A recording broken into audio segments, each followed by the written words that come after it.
There. That should be good. And here we are. Good evening. Hope everybody's doing well. Welcome, welcome, welcome.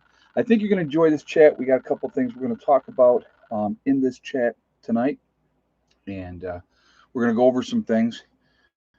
I'm going to address some comments in the chat, or I mean, from the last video. I definitely want to do that. Explain a few things to people, and we're going to go from there. But anyway, uh, before we get started in this chat this evening, remember we are very family friendly. I'm asking everybody to please be decent in the chat. Please be kind to each other. No racism, no nastiness. If you can't abide by those very simple, easy rules, those awesome people that you see lit up in blue with the wrenches, we'll boot you out of here because we're not going to tolerate that, right? So, very, very simple. Very simple. So, let's have a good discussion. And we have a lot that I want to talk about in this video.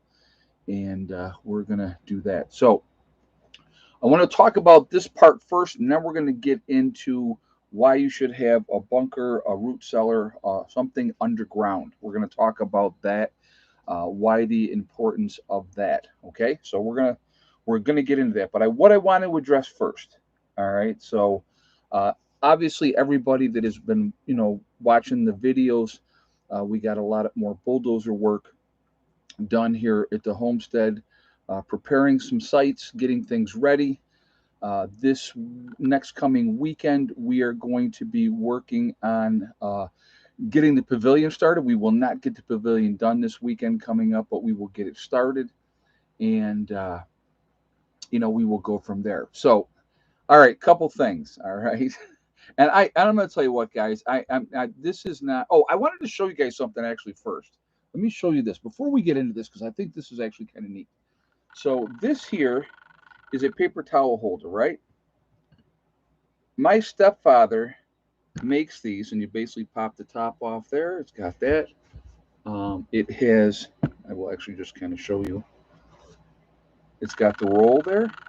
You put your roll of paper towels on there, and you put your cover on there, and there you go. And then you got that there. It kind of keeps things in place, which is very nice.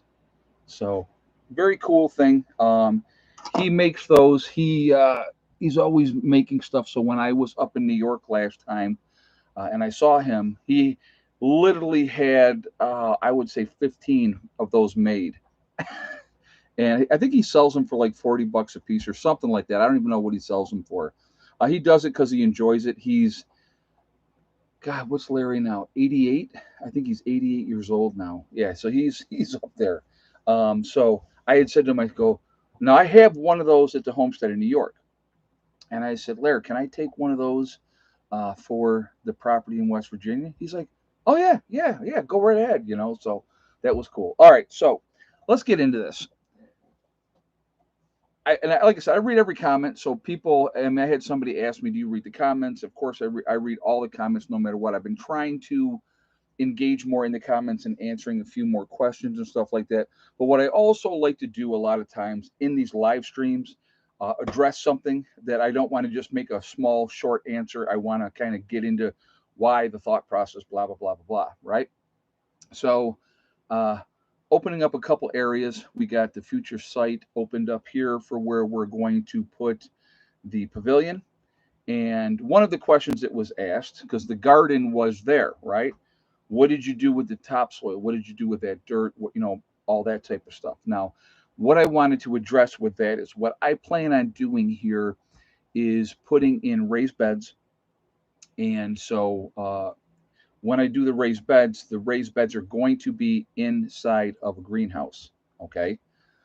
So what I plan on doing is once I make the concrete raised beds, and I figure realistically I could get four of them comfortably, depending on how long I make the greenhouse. But let's say four raised beds inside of a greenhouse. Okay, we're going to be getting the raised beds in there. We're going to be putting a lot of old logs and all that type of stuff down at the bottom first. I'm going to bring in really good soil. That's my game plan to start with. And why am I doing that? The soil up here You got about that much good soil, maybe a little bit more in spots, and then it's clay and it's rock and it's hard and it's not good. It's not really good. So if I have, a 4 foot high thing like my raised beds in New York, it is going to be awesome. I can control it better. Every fall, I can take leaves, put them on the garden beds. Inside, the wind is not going to blow them apart, all that type of stuff. So I do have a game plan. I do plan on having a lot of, you mentioned in your video the far end wasn't stable. Are you going to bolster that end up? Yeah, we're going to work on something with that because they basically, once he moved all that dirt, it's just there and it's kind of easier to slosh off. We're going to figure something out as we move forward with that. I'm going to see what it looks like, JJ, in the spring, and we're going to go from there. Okay, but so anyway, uh, that's the game plan as far as gardens and raised beds, that type of stuff. I want it to be stay away from organic soil, as many homesteaders had big issues this year all over the country. What I'm actually thinking about, Jen, is if horse poop, cow poop, all those type of things, get that mixed in and stuff like that, and work it that way. What I did in New York is I had Bill, my bulldozer guy up there, and I'll talk to my bulldozer guy down here because I'm sure that they probably do the same thing here. He does farm as well, and he has cows and stuff like that, and they turn that soil, that composted manure over and over and over again, and it ends up being a very black rich soil. And so I'm hopefully looking to do something like that. Okay, but you know but yes, I mean, it's just like with the leaves and stuff, utilizing that, the twigs, all that type of stuff, you can really make some really good soil, the organic material from lettuce, all that type of stuff. So I do have a game plan. So that is why I just said go ahead and do what you got to do there, because I have something else in mind that I'm going to be doing. So just sharing that with you, as far as that moving forward. As far as okay, so a couple of the comments, uh, a commune. I saw cult, right? And I have to laugh at that because people that have no idea will speculate. They will think what they want to think, and that's fine. And you know what? And that's great. And my thing is this: what I'm trying to show here is if we put the right group of like-minded people together, right? You get the right group of like-minded people, you put them together, and you have a dream, you have a vision, and then you all work towards that goal. So, like I said, in the comments, I had people were talking. So, oh, it never works out well when you get a whole bunch of people. You shouldn't have a whole bunch of people. So, again, and I'm going to say this, and I am a very huge advocate of a group because you cannot do it alone. There's no way you're making it alone. All of you lone wolves out there, 2, 3 years into an event, most likely you won't be there anymore, because if somebody else in a larger group doesn't come and take you out, a mechanical injury, a sickness, or something will derail you, because we will be doing much more physical things than we were used to doing before. So again, that's just my take on that perspective of it. I saw the comments where I talked about a shooting range. Oh my God, if you have a shooting range, you're going to draw attention from everybody from 5 miles around and yada, yada, yada, right? Okay, so I wanted to address that. Everybody out here shoots. I hear shooting all the time. Don't blink an eye at it. Not a big deal. And let's be honest. Let's talk about this a second, right? Let's think about this. If we have a shooting range, and I got to get together once a month with my group, and we're down here and we're shooting and we're doing different things, do you think maybe if something goes sideways, that people in the area might go, you know what? Those people back there, they shoot a lot. They do a lot of training. Maybe we better not screw with those people. You ever think about that? And plus, and Viking Prepper just said, shooting is fun. It's a lot of fun. It is a lot of fun. So I just I get a kick out of these things where people try to rationalize why this won't work and why that's bad, and and they have all their comments, okay, and that's fine. Like I said, I'm not, it's not like stop addressing the trolls. It's not about the trolls. It's people making their statements and whatever. What I'm going to say to you guys is this: watch what we're doing down here, because now, have I made already a ton of mistakes down here in West Virginia? Absolutely, yes, I have.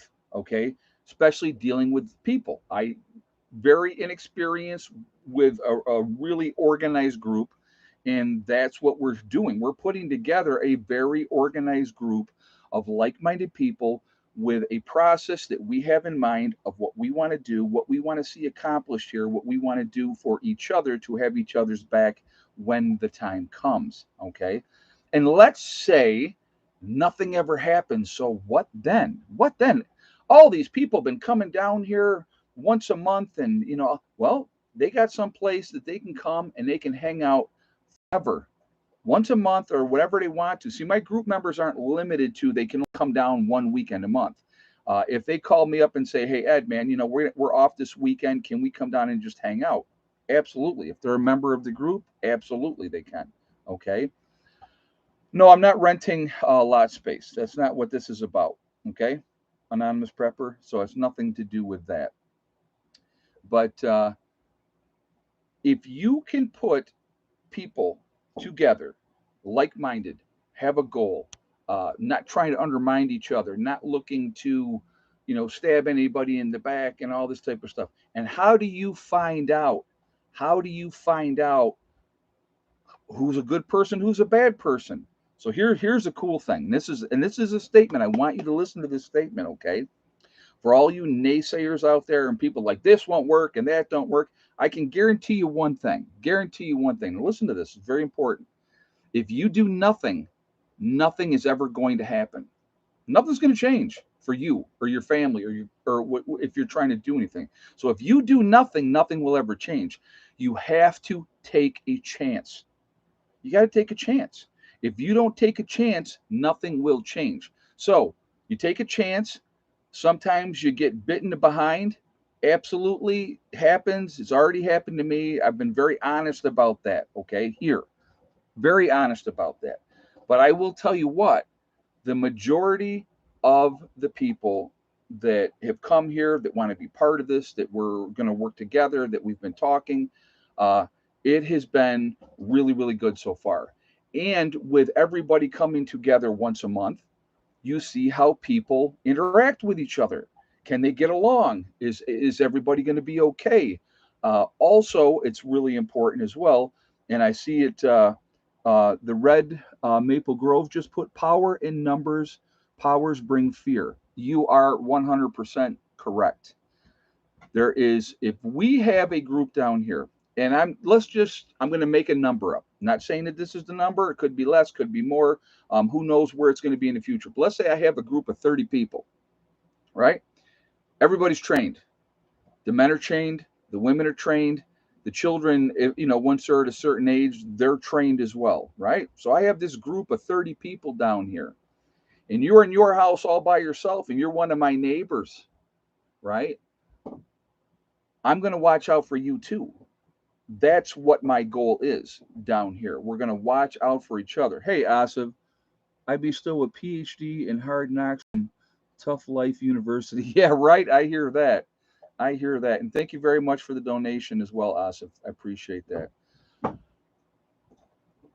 You have that safety in numbers. You also, when you have a larger group of people, there's things that can happen, right? What can happen? More work gets done, number one, right?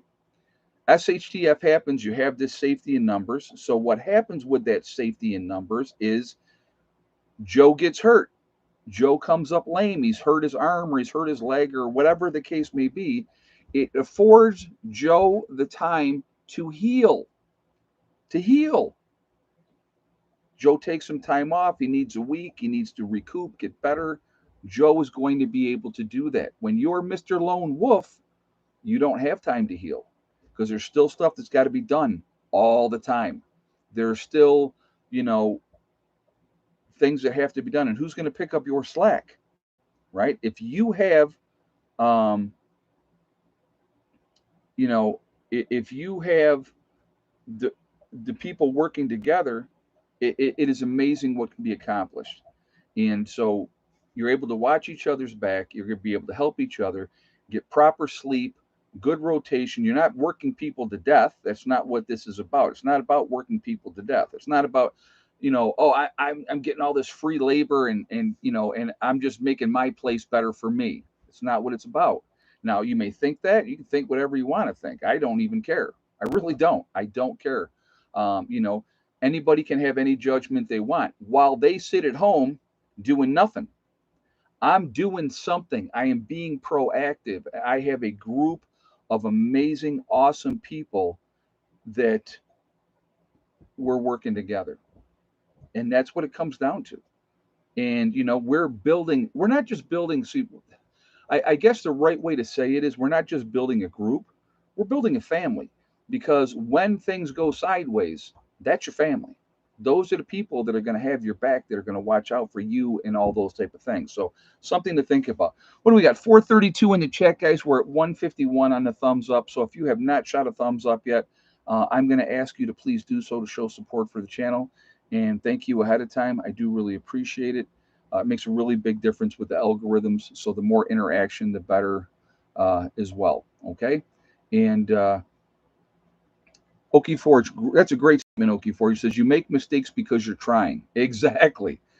Exactly. I'm going to touch on that in just a second, too. But again, if you're not subscribed, please subscribe to the channel. Make sure you hit the bell icon to get all notifications as well.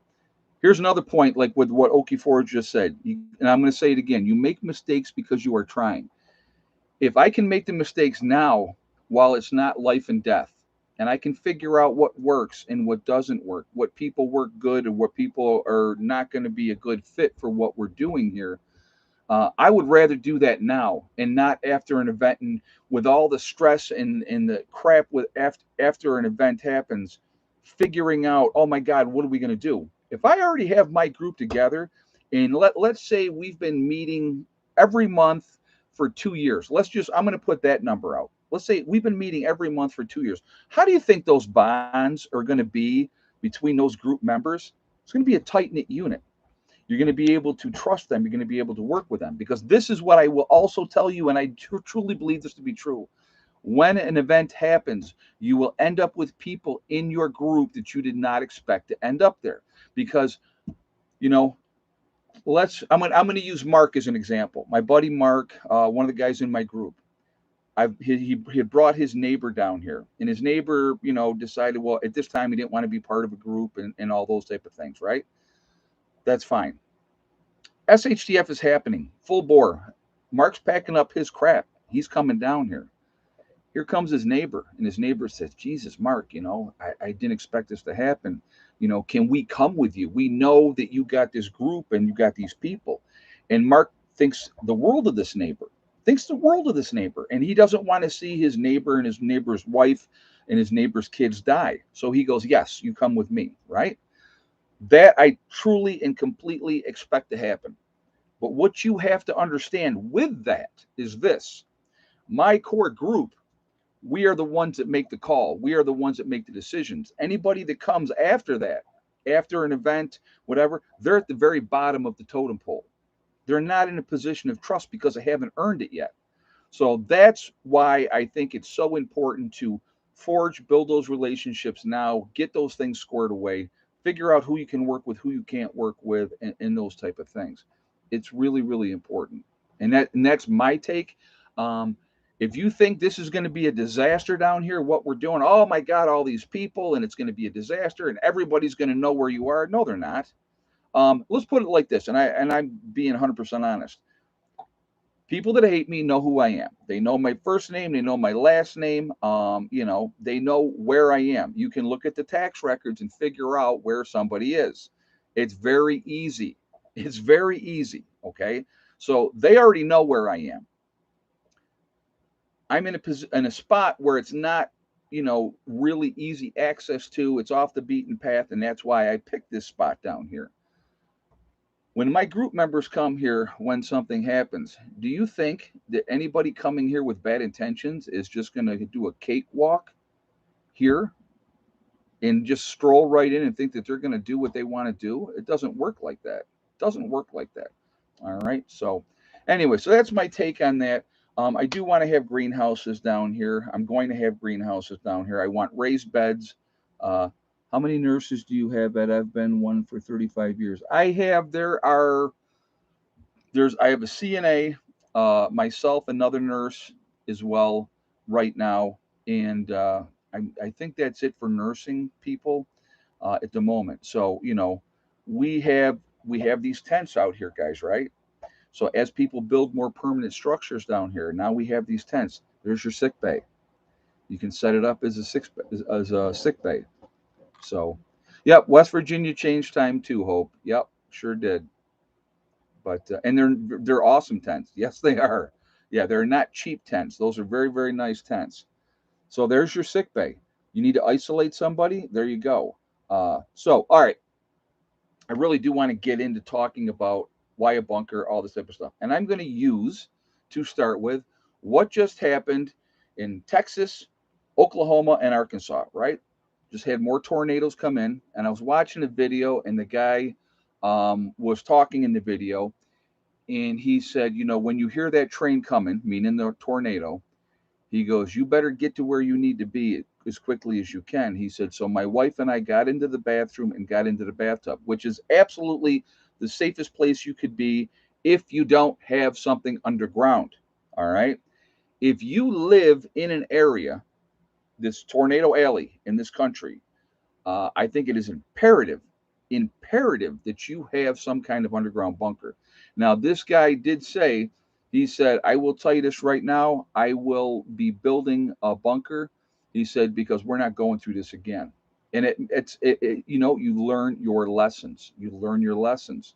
So my hearts go, or my thoughts and prayers. Anybody that prays, please pray for the people, in Oklahoma, Texas, and Arkansas. Really, really bad. I know two people lost their lives. One was a 90-year-old gentleman. There's still several people that are missing. All right. You have to realize, whatever part of the country that you're in, there's different things that you can do to prepare.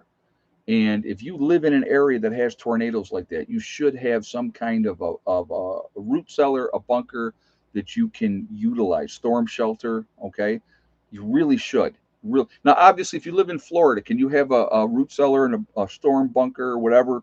Probably not.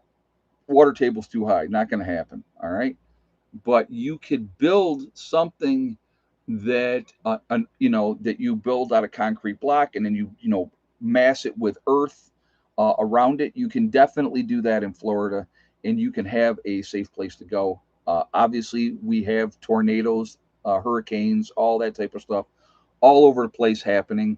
So why are you not preparing for the region of the country that you live in? So what I wanted to talk about, a couple of things with this today, with why you should have something underground. And I really, really think this is important for several reasons. Okay. First reason, if I get something underground, once you are under the frost line, right? I believe the frost line here where I am is like 24 inches. In New York, it's like 36 inches or 38 inches in New York. And as you get further north, it gets deeper. So once you are under that frost line, the temperature is always going to be 58 degrees. It doesn't matter how cold it is outside. It doesn't matter how hot it is outside. You're always going to be at 58 degrees. Perfect for storing whatever you need to have underground. And if you're storing stuff underground, food like a root cellar, long-term food storage, other supplies, right? Think about all those people again right now. Oklahoma, you had all your stuff in your house. Tornado came through, destroys everything in your home. You probably, you live, let's say you live, and now your home is destroyed. All your stuff is scattered to the winds. But if you had a bunker and you had that bunker supplied with things that you need, you're going to have something to start with again. So if I have clothes, blankets, food, you know, weapons, ammo, all the stuff like that on.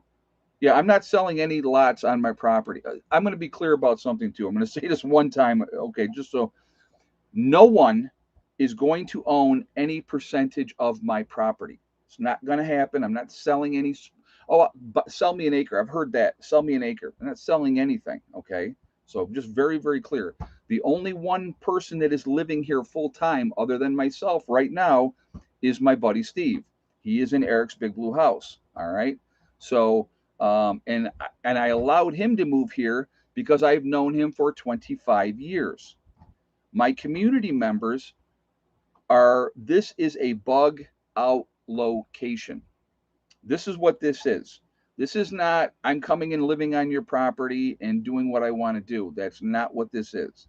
This is a bug out location. All right. So just being upfront, very clear. I hope that clears that up. Anybody that has any questions on that. Okay. So just putting that out there. All right. So if, like I said, so if you have supplies underground, they're going to be much, much safer. Yes, trailers and tiny houses for bugging out. Exactly. Exactly. So the thing with that too, and I want you to think about this. So because I'm up in the mountains, we do have the planes down in Virginia that fly. They fly over the mountains all the time. I've seen bombers, F-15s, F-35s, right? They fly low, right? They fly low. So if you have something underground, so let's say everything breaks loose, and let's say, and see, this is all speculation, right? We're just speculating here.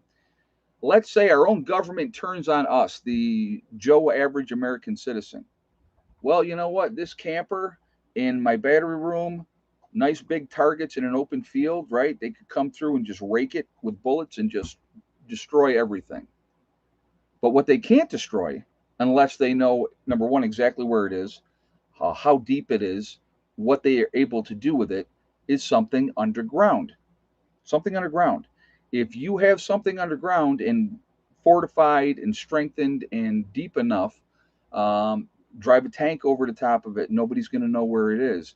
You know, bunker ventilation pipes can be seen with thermal. Well, and I get that. The pale horse, they can locate you if they're really looking to locate you. But what I'm bunker buster munitions, right? But if I'm not a threat to anybody, you see, you guys are like, if we're not an active unit, let's say, and we're out raiding and we're doing all these type of things, and now we've become some kind of threat, they're not going to come out of the, oh, look at, there's Prepper Nurse One and his 30 people. We're going to go and bomb the crap out of them and blow up what everything they have.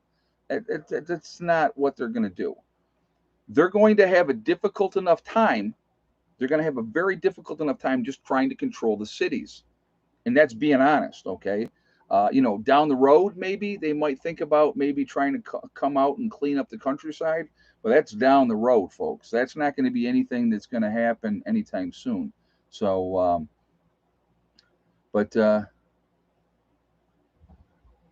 we're just messing with you at the on the percentage of possibilities they're not looking for. Right, and that's the thing, and you're fine. But I'm just saying, it's like, yes, anybody can be gotten to. That I know without a doubt. But what I'm trying to explain is, if you have something underground, they're not generally seeing it if they're flying around in the air, right? They're not going to see it. So your stuff is going to be safer.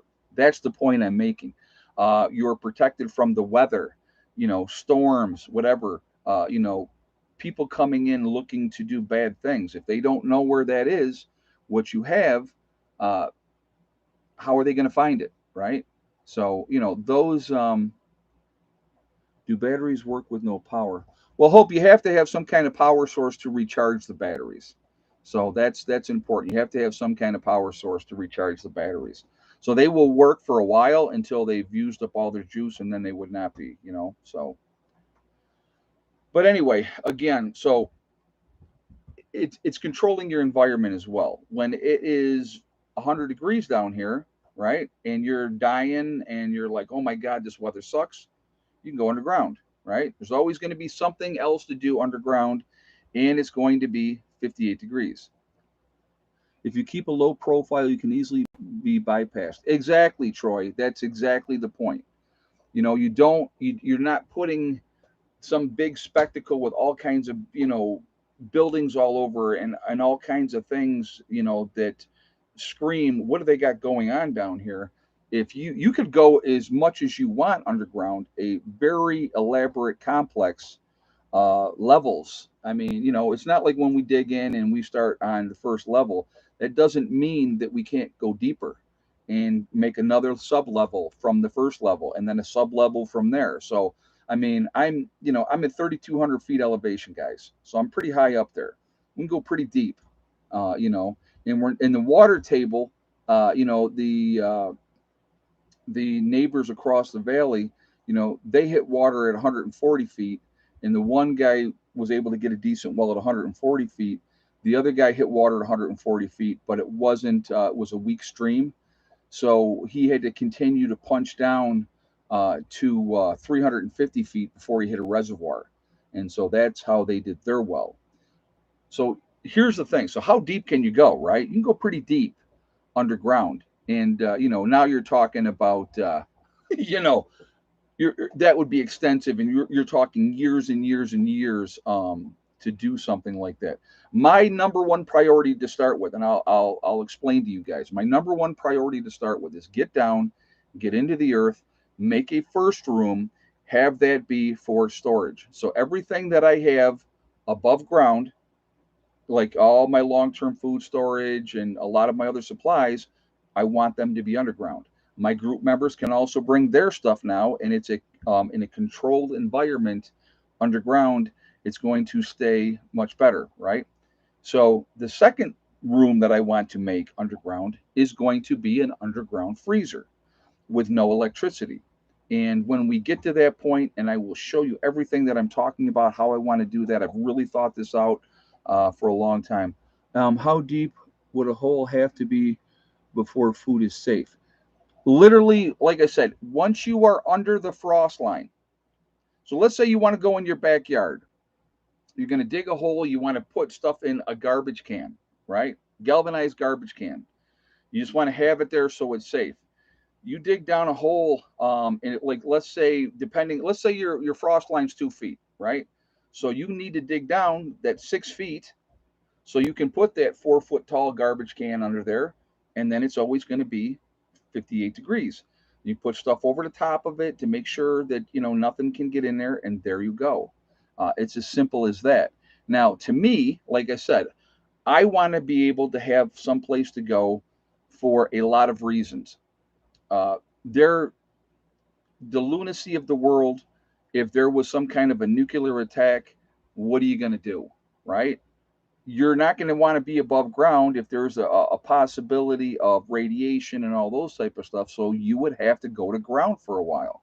Well, if you don't have anything already in place or anything like that, you're going to be in big trouble. So the Japanese were experts in tunnels in World War II. Could learn from that. Well, here's another one, Troy. You go over to the Middle East right now, and there was, and I can't remember where exactly in the Middle East it was. It might have been Iraq or something like that. I can't, like Turkey, or I think it might have been Turkey. Okay, and a guy was down digging out his cellar more, and what he ended up stumbling onto was an underground complex that was built eons ago.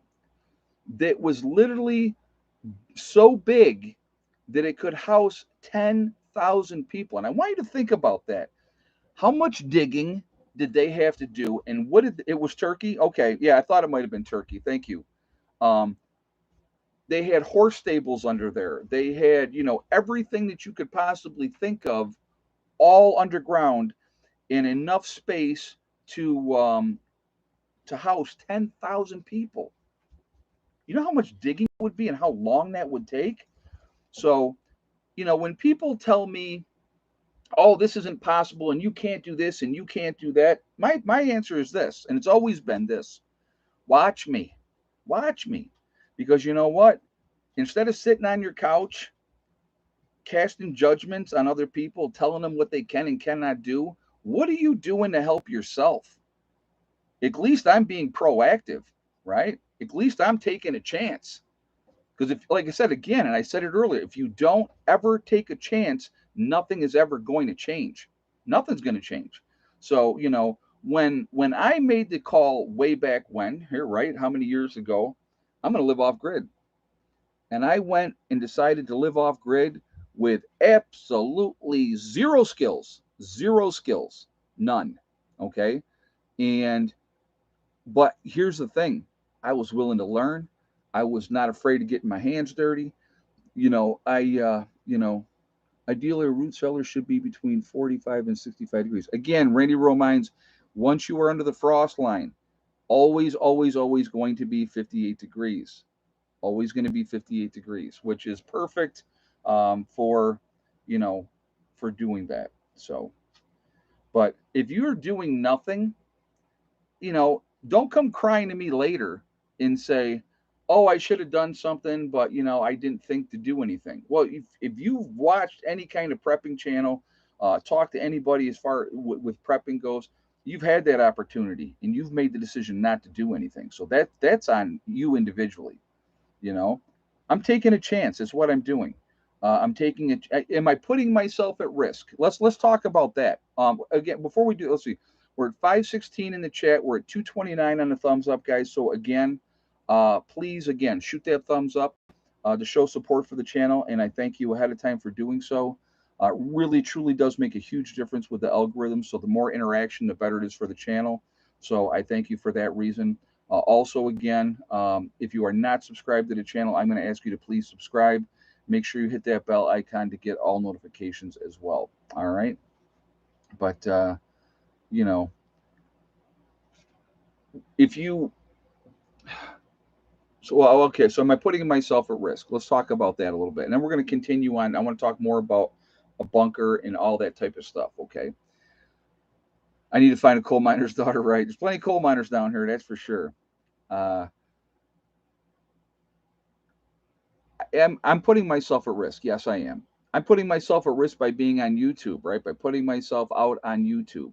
That puts you at risk. Why does that put you at risk? Because again, you can be found out. They can find out who you are and who is they. Anybody out there, any of you guys watching, you can find out where somebody is. It's not that hard, you know. And Vicky Burke, I like that statement. She says, "You're putting yourself and your family at a bigger risk if you don't do anything." That is very, very true. And I agree with that 100%. You know, very, very true. You have to take that chance. And so, I can prep to Ed. What is the bunker poop plan? Well, we will, composting toilets, I guess, would be what we could do underground if you're in a long term situation, and you need to be underground for any length of time, you would definitely do a composting toilet of some sort under there. You would have to. So,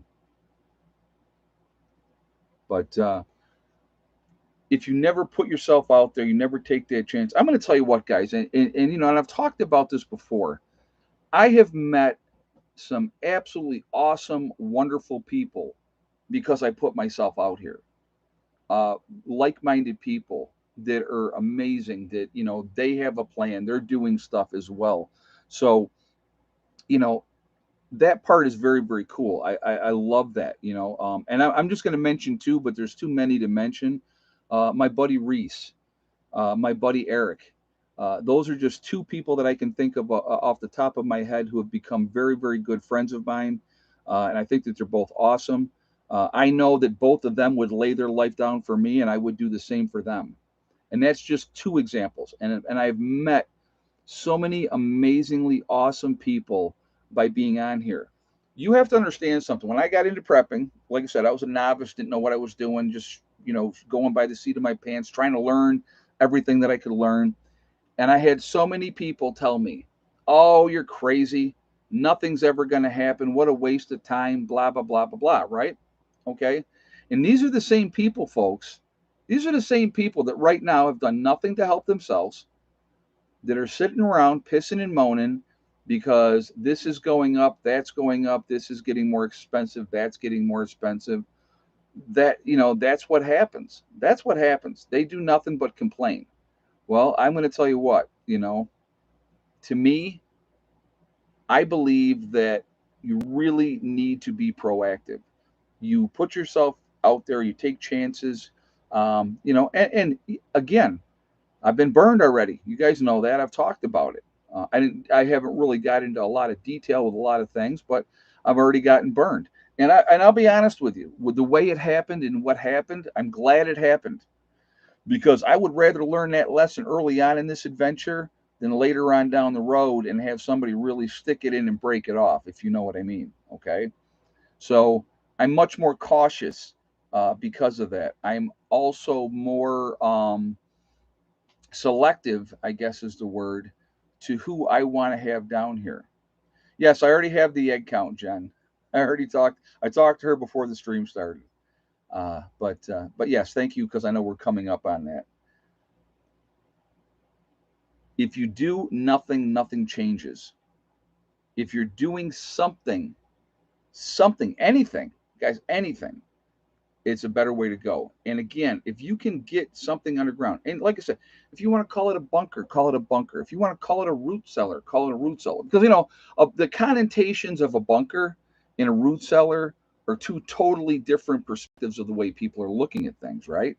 Right? They're like, oh, a bunker. Oh, he's one of those lunatic doomsday prepper type of people waiting for the end of the world to happen.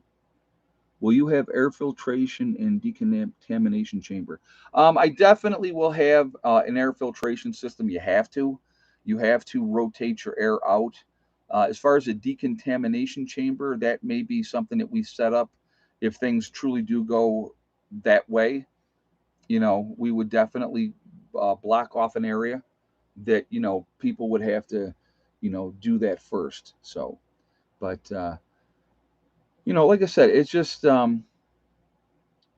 life is about what you do, what choices you make. And you know calling it a bunker, or calling, like I said, the first initial thing that I'm doing is a root cellar, right?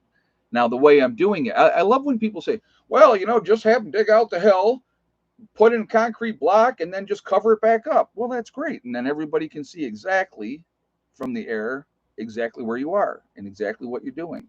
It'll take years and years and years for that ground cover to come back. And again, who has that kind of money? Who has that kind of money? I mean, I don't have that kind of money. I wish I did. That would be great.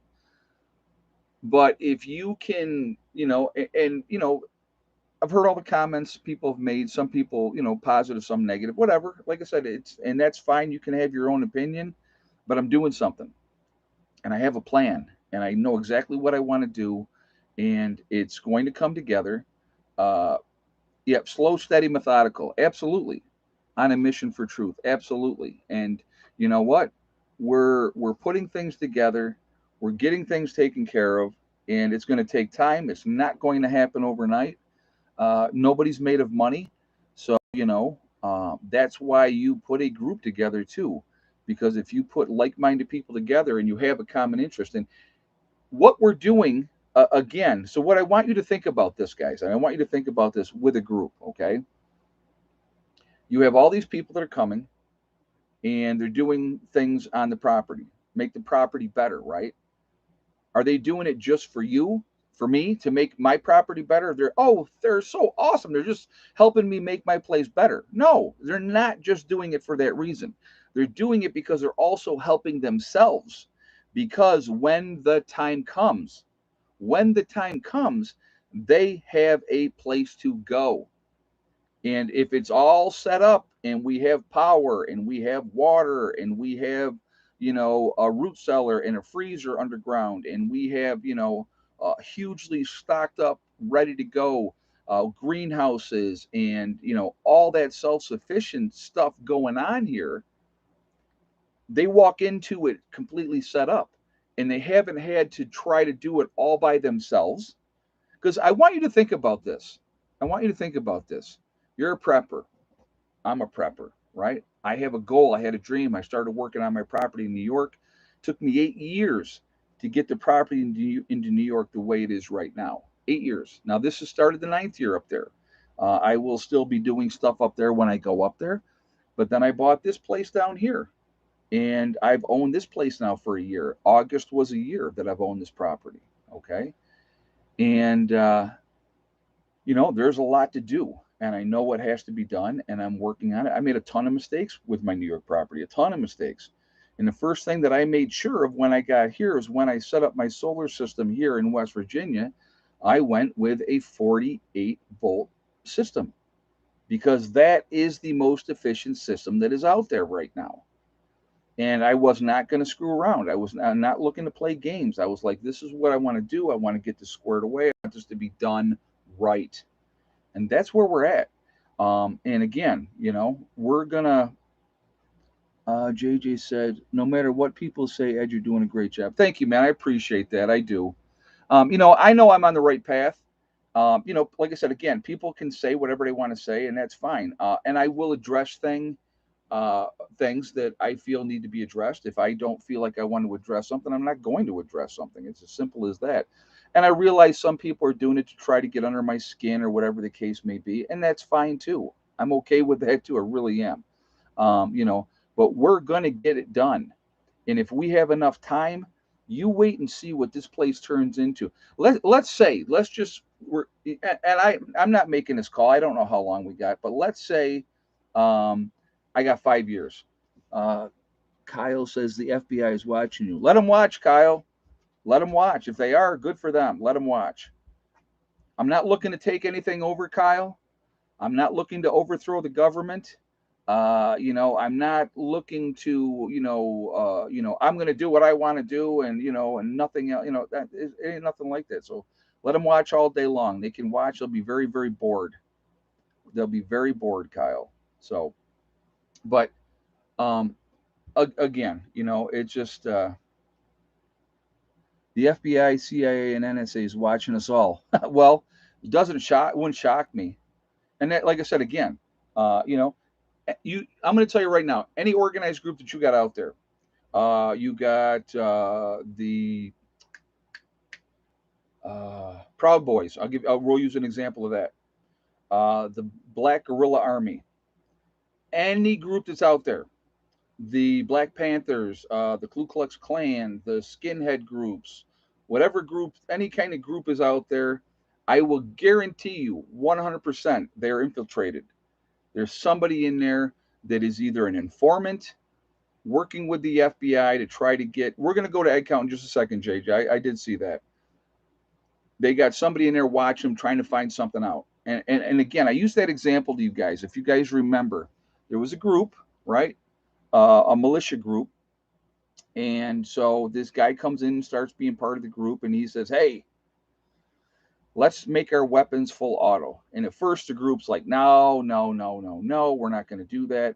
And this guy kept pushing, right? So eventually, they're like, yeah, okay, let's go ahead and do that. Yeah, let's go ahead and do that. Yeah. And then what happened? They all got arrested on federal charging because that's a federal violation. You are not allowed to have full auto, things. Now the reality is this: in a post event, if you want to convert your weapons to full auto, it is not that hard to do. If you have the documentation and know what you're doing, not that hard to do, right? But to me, that's a waste because you're wasting ammunition. That's my take on it. I'd rather have a semi-automatic that I control where my rounds are going and those type of things. But that's neither here nor there.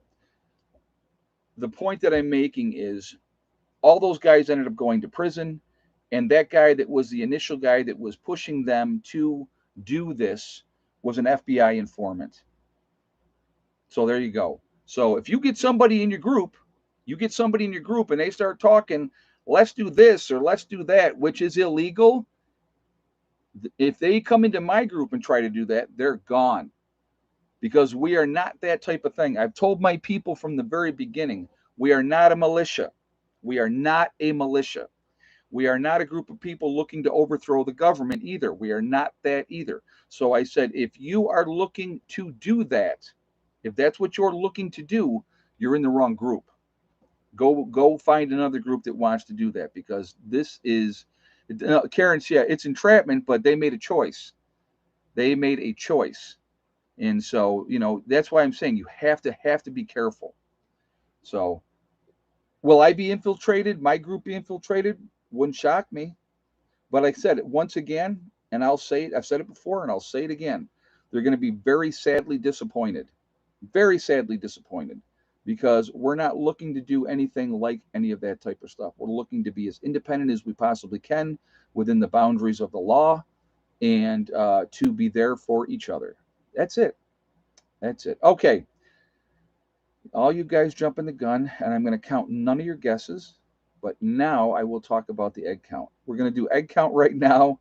Um, how many eggs today, and yes or no for thick neck? So let's go ahead starting now. So I'll give you guys a minute to get your guesses.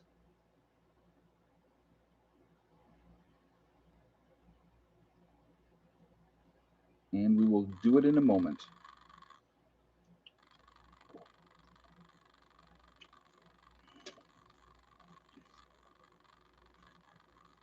And I'll be honest with you guys, explaining a lot of stuff that I'm explaining, like in the video at the beginning of this video, I don't have to explain any of that. I don't have to explain anything to anybody. I just want to be clear, and let people know where I stand, and stuff like that. So, so that is kind of where I'm at. Okay, if you had the same exact guess, is Gypsy Prepper Mama with one egg and no thick neck, then you are 100% correct. They're just not laying right now. Again, they're molting, and so that is what they're doing. And so, it's just that time of year. They're focusing on regrowing feathers, and so they just, especially Miss Thickneck. And again, as you guys know, Miss Thickneck is a fair weather layer. She does not like to. She does not like to lay in the colder weather. So, but yeah, all of them are really focusing on regrowing feathers right now, and it happens every year. So it's not like it's some kind of weird new phenomena. That's been going on forever. So, congratulations, Gypsy Mama. You've won absolutely nothing, but you do have bragging rights until the next live stream. Uh, but it's just I want to always, always, always encourage you guys to do something. Do something. Be proactive. Help yourselves. Help your families. Because the Cheez-Its ended up getting stale. They had to go. I didn't eat that. I don't chow on them all the time. I like the Cheez-Its, but a lot of that went. Ed, what breed are your hens? I got some Barred Rocks, Long Island Reds, little mixture of there. I have Thick Neck is a oh God, what is she? She's the only one I got of that. I can't think of what kind of you know what kind of hen she is. God, I know what it is. She's an Easter egger, but because she lays the green eggs. So, but I know there's another term for them, and I can't think of it off the top of my head. But yeah, so I got a mix of different birds. Eventually, I do want to have birds here as well. So there's going to be a chicken coop down the road, and but when we build a chicken coop, it will be built just like the chicken coop in New York, solid, solid, solid, insulated, and the whole 9 yards. So, but the answer, Lana, was one. We had one egg today, and no for thick neck. So, Americana, yes, Billy, thank you. Yeah, thick neck is an Americana.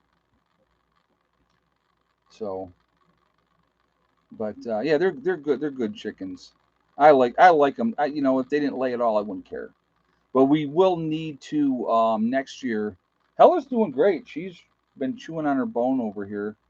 Uh, Jerry Lee keeps coming over, and they're just playing, having a good time. So, Well, blue egg, green egg, whatever color it is.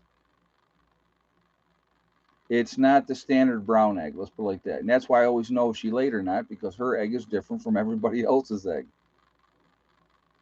Yeah, Hell is more quiet in West Virginia because she's worn out. You are correct, Randy Romine. She gets out there and she plays and plays and plays, and she just, you know, she is, she gets wiped out. So, and Jerry Lee's been coming over and they're running around and just doing their thing. And I think she got stung yesterday, though. Uh, oh, she was crying. She was crying. And it was funny too because she come over. I'm like, "What happened, baby? What happened?" And she was all, like that. And so, opened the door and she came in. How far does Jerry Lee live? He's across the well, they call them hollers down here. So if you go down like the valley, you go down the valley and you go up the other side. They're over that way. So it's a decent distance, but so yeah, he's over there, and he spends a lot of time over here. So he's like our other dog. So, but more than half a mile. Yeah, it's definitely more than half a mile. Probably it's probably as the crow flies a straight across shot, maybe half a mile. But when you have to go down, then up, it's probably more of a mile or better that way. But she's never been cooped up all day. So I mean, when she's in New York and they have the run up there, they're all out in the run. They're running around doing their thing, and she plays with Caesar and Pandora. So, but well, I'm hoping that he did the job. Um, we'll see. Time will tell. I'll keep an eye on her and see. I know it was funny. Steve was looking it up. He goes like, "How do you know, if a dog is pregnant?" And and one of the things that he said he was laughing about was because one of the ways you can tell is if the dog is, closer to its master, more so than usual. And he goes, "That dog is up your butt now." He says, "How could she even possibly get closer?" So he was laughing about that one. So like I said, we'll see. If she is, great. Actually, I talked with so my bulldozer guy came down today because I had to pay him, and so um, the he brought his sister with him, and she actually works for a local vet. And she said, "Well, if she's not, there's other people that have German shepherds, male German shepherds in the area that we could hook them together, get them tied up together." So I'm like, "All right, that would be cool." So that was pretty cool. But she was saying she wasn't sure. She didn't think that Jerry Lee would be able to do it as far as getting her pregnant because it's been a couple of weeks since he got fixed. So we'll see what happens. So, but we'll see what happens. Do you have a local vet to use? Well, she gave me the information, Asif. So yeah, I will be checking that out. Yeah, he just got fixed, Randy Romine. So I mean, he literally like 2 weeks ago, they got him fixed. So I guess according to the articles online, he could still get somebody pregnant for up to 40 days after being fixed. So I don't know. I don't know. So like I said, we'll see what happens. I'm hoping that he did because, like I said, he's a beautiful, beautiful dog, and so we shall see. And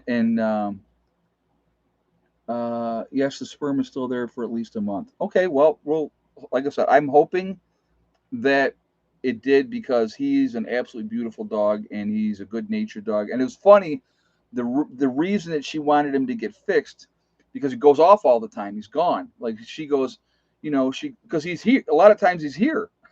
A lot of times he's here. And yes, I prep for my dogs, Patrick. Um, and so a lot of times, like I said, he's here.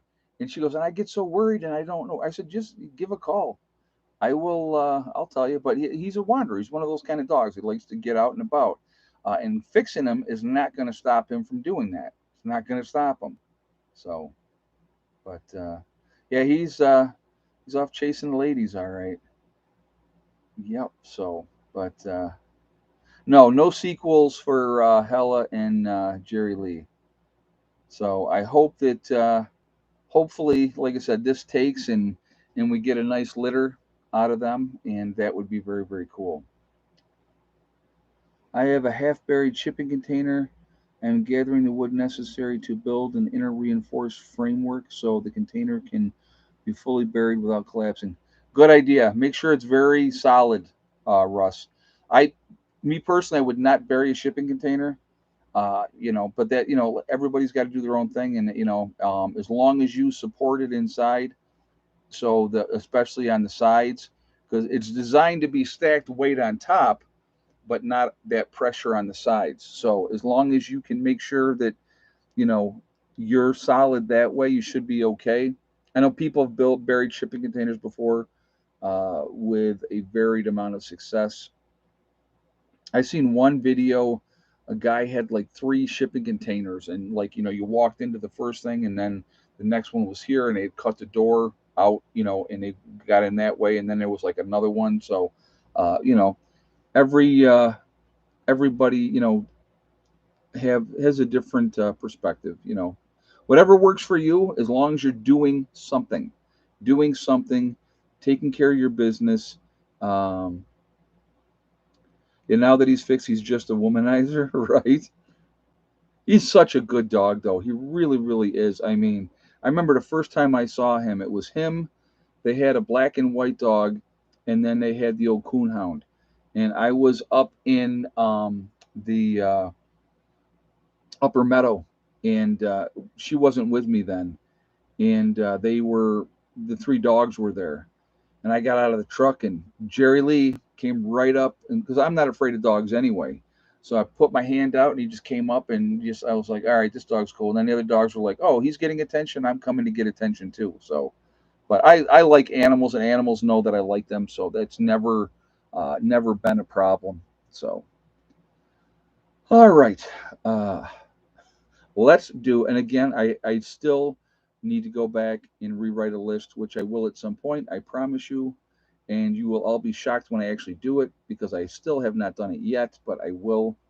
Uh, we're going to do some shout outs. And so, anyway, so first of all, we have uh, my mind just went completely blank. Okay, up in Canada, Icky Can. There we go. Real good guy. Check him out up there. He's been living off grid almost as long as I have, and really, really good guy. So definitely check him out. You also have Angry Prepper, and he is down in New York City. Really good guy as well. You have Sean James with the Sean James channel and My Self Reliance. Two different channels, same guy. Really, really good guy as well. You have North Shore Preparedness, another really good channel. You have Marfugal News with Adam and Dax. Definitely check them out as well. There's Gray Man Prepping. You have Ryan Hall Y'all. You have 80K Man up in the Adirondacks. You have Bizza Rizza Jizza with the Carrington Chronicles. There is Bushcraft Bear in the Canary Islands in La Palma. Ryan Hall Y'all with the weather. Really good channel as well. Definitely check him out. Really is a lot of good information with him, and he really gives back a lot, which is great. You have Camping with Steve Wallace, so definitely check him out as well. You have Bush Radical and Girl in the Woods, husband and wife team, split their time between Michigan and up in Alaska. So, and I think they have something in Minnesota too, if I'm not mistaken. I believe that they have that as well. Simple Life Reclaimed. You have Southern Prepper 1, Pinball Preparedness. There is Bush. Wait, well, hold on. I already said him. Bjorn Hansen. And then there is Corporal's Corner is another one. Boss of the Swamp. Really, really good one. St. Bernard Acres with Joe. There is Doug and Stacy, another really good channel. Prep Rebel is another channel. You have the Nomadic Movement down in Panama. Nice young couple down there. You have Russell Brand. He really tries to help people to think, which I think is awesome. Love his channel. And again, we should all be looking at things objectively. You have Alaska Prepper with Rudy, another really good dude. Alaska Granny. There's Mary Greeley News. We have Townsend's, Diamond with the Oppenheimer Ranch Project, and there's Green Greg's as well. And yeah, a lot of really good channels out there. You have Wrangle Star, another one. You have Magic Prepper in North Dakota, the Green Dream Project in Arizona, Mary Greeley News, another really good channel. Pinball Preparedness, East Tennessee Preparedness, Little House Off Gritty. There is the Fit Farmer. The Needy Homesteader is another really good channel. So, like I said, there is a tremendous amount of really good channels. Survival Lily is another one. Um, Gosh, I'm trying to think. Oh, Heather also has her Etsy account, so we'll mention that as well. Deep South Homestead. So, but a lot of really, really good channels out there. A lot of great information. I think it's important to look at different people's perspectives from different parts of the country because people look at things differently. But I think we should be supporting each other. I think that that is important that we do that. Okay, so I would definitely encourage you guys to support each other. So anyway, check those channels out. Tell them Prepper Nurse One sent you, and we will go from there. But Heather has her JJ just threw Heather's Etsy link up there for she does jewelry. She also makes cat hats and does crocheting. So if you're looking for something, definitely check that out. Lumina Acres. There is Suspicious Observer is another one. The Uneducated Economist. So seeing no more of them are coming to me. I should just start writing these down while I'm doing it, right? Uh, hey, Hunter guy, are you okay with other preppers buying land next to you and building as well, or do you just want others to be on your land directly? If somebody wanted to buy next to me and do the same exact thing, I have absolutely no problem with that whatsoever, because again, that's another buffer that we would have, and we would probably be working together. So I would absolutely not have a problem with that at all. So no, I would never have a problem with that. Let's see. Yeah, the Economic Ninja. So a lot of good channels out there, a lot of good information. Thank you very much, Hunter Guy, for the donation as well, and thank you for asking that question. The reason it's easier for a lot of people to come here is because it's expensive to start and do things all on your own, and so that's why a lot of people don't do it. And this way, they have some place to go. They can go somewhere to be safe, and I think and somebody's living there full time, and I think that makes a big difference as well. So that is I think that that is a cool thing. That's just my take on that. But as we watch natural disasters happen, look what's going on with the Mississippi River, guys. Uh, Historic droughts. You know, what you have to understand, and I want you guys to think about this, and I love it how everything is blamed on climate change, right? So, oh, we're going to blame it all on climate change. It's because of what we're doing and blah blah blah blah blah. Well, I want you to think about something. The Sahara Desert was once an oasis with beautiful rivers running through it. The Nile River, when you look at where they had built some of their palaces before, in with the Nile River changed courses. It went a different way. Certain areas dried up, and so they abandoned certain areas. Did they blame that on climate change back then? The planet changes. That's what the planet does. The planet is always going to change. Oh, I didn't mention Kyle's cabin either. Yes, Janet, thank you for putting them up there. Uh, you know, so things change. The planet's going to change. It's been doing so for millions of years.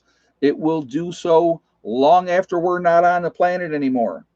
So, you know, that happens. It is what it is.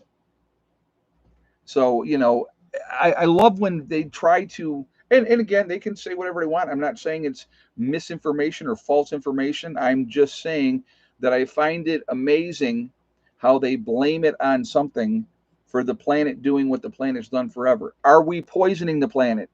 Yes. Yes, we are. Do we have a direct result and a hand in that with poisoning the oceans and dumping crap in the oceans that we shouldn't be dumping in there? Yes, we do. So I'm not saying that, but when I hear this whole climate change thing, it drives me a little bit crazy because, like I said, the planet goes in cycles. It has always gone in cycles. It will continue to go in cycles long after we're gone. Who are you blaming it on then? That's just my take on that. So, but yeah, the Mississippi River is a shipping channel, and they're having issues with that right now because of so many, different parts of it are drying up. It happens. It happens. So, and I would like to know how that's our fault. How is that our fault? You know. So, what do we at 336 on the thumbs up? Let's shoot for. I'm only got like 10 minutes, guys. Let's shoot for 375.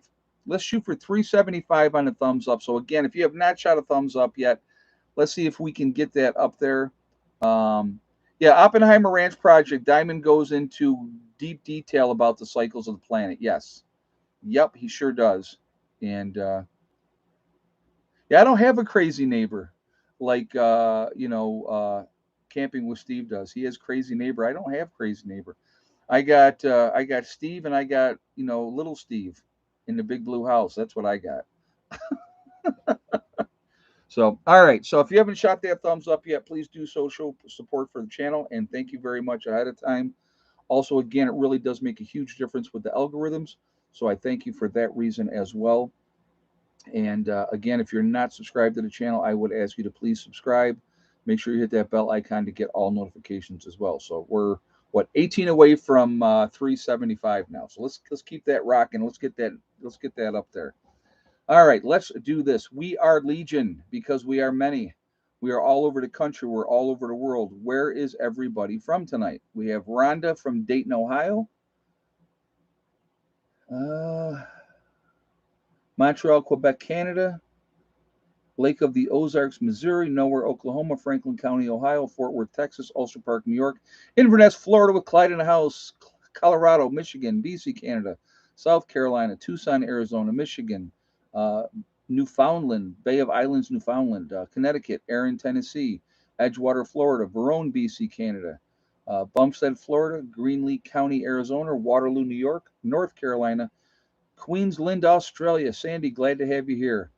Union City, Pennsylvania, Charlotte County, Florida, Western New York, Littleton, New Hampshire, North Carolina, the beautiful Pennsylvania Wilds, Tennessee, Sacramento, Wyoming, Southwest Iowa, St. Louis in Missouri, Campbell, Missouri, Fenton, Missouri. Wow, a lot of Missouris tonight.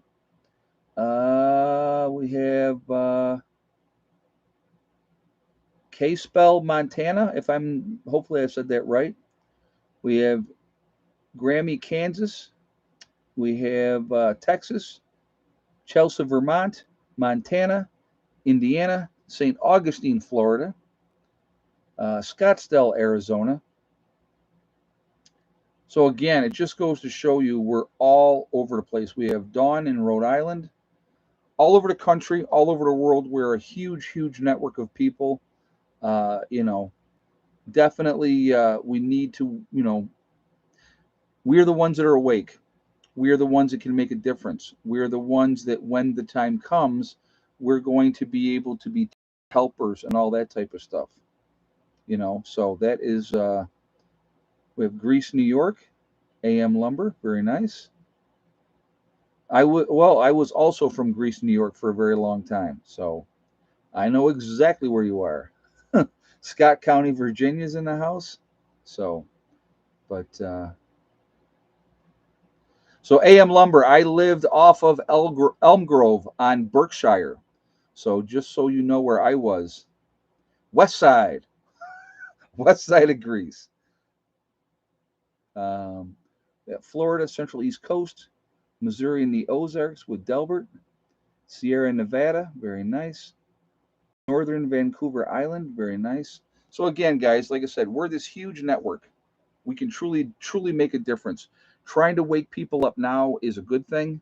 Trying to get it where, afterwards, we can truly make a big, big difference. Big, big difference with educating people to survive, teaching them how to survive in a post-event. Topinish, Washington, on the reservation. Very nice. Solar Prepper 1 off grid. Very cool.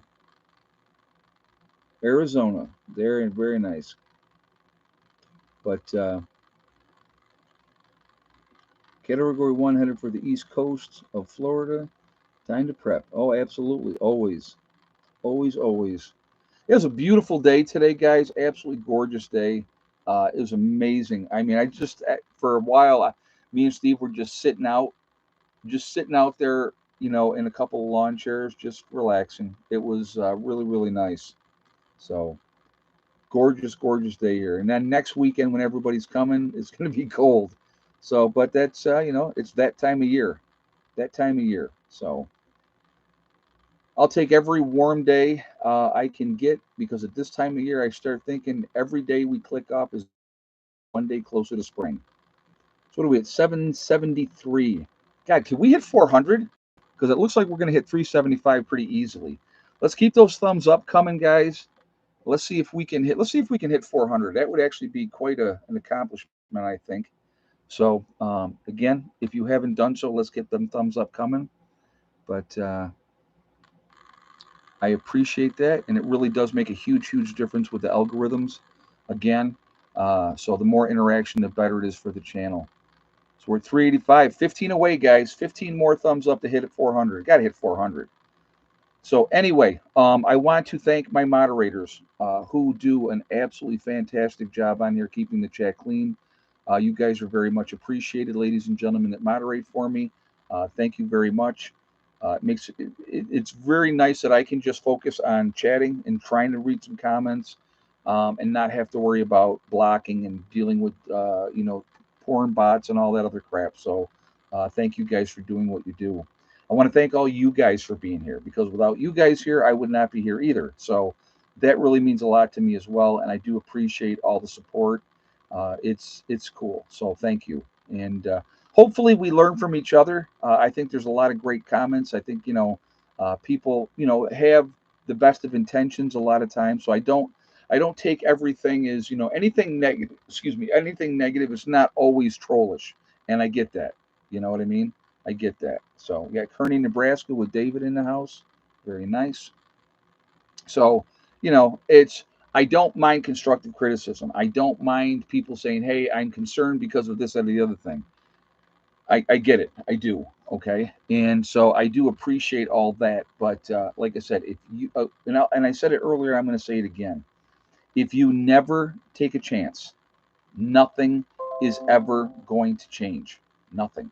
So if you don't take that chance, you're screwed. Basically, in my opinion, that's just strictly my opinion. So. Uh, But anyway, what are we at? 391. We need 9 more thumbs up, guys, to hit 400. So 9 more. Let's get them. Well, 8 more now. So let's keep those thumbs up coming. Let's see if we can hit that 400 before we jump off here. All right. We are legion because we are many. We are all over the country. We're all over the world. We are a huge, huge network of people. We really, truly are. We are the ones that can make a difference. We have to stop letting them divide us. We have to stop letting them divide us. They use race, they use religion, they use political affiliation, they use the vax and the unvax. These are all tools that they use to keep us fighting amongst each other for nothing, for no reason, for no reason. Okay. If we come together, that's what scares them. The powers that be. And who is they that I talk about? Big business and the government. That's who controls everything. And if you don't think so, don't pay your power bill. See what happens. Don't pay your car insurance. See what happens, right? Because they have people that will come, they'll turn your power off. If you don't pay your car insurance, they have the men in the little cars with the lights that go woo, woo, woo. They will pull you over and they will arrest you, right? Because there's rules, there's laws that they have put into place that help them. Think about it. Think about it, right? So, again, if we come together, that's very frightening because we have a lot of power when we come together. Also, remember, guys, hug and kiss the ones that you love. Tell them every single day. Tomorrow is not guaranteed. We never know what's going to happen in life. So it's really, really important that, yeah, no one cares about you until you miss a couple payments. Exactly.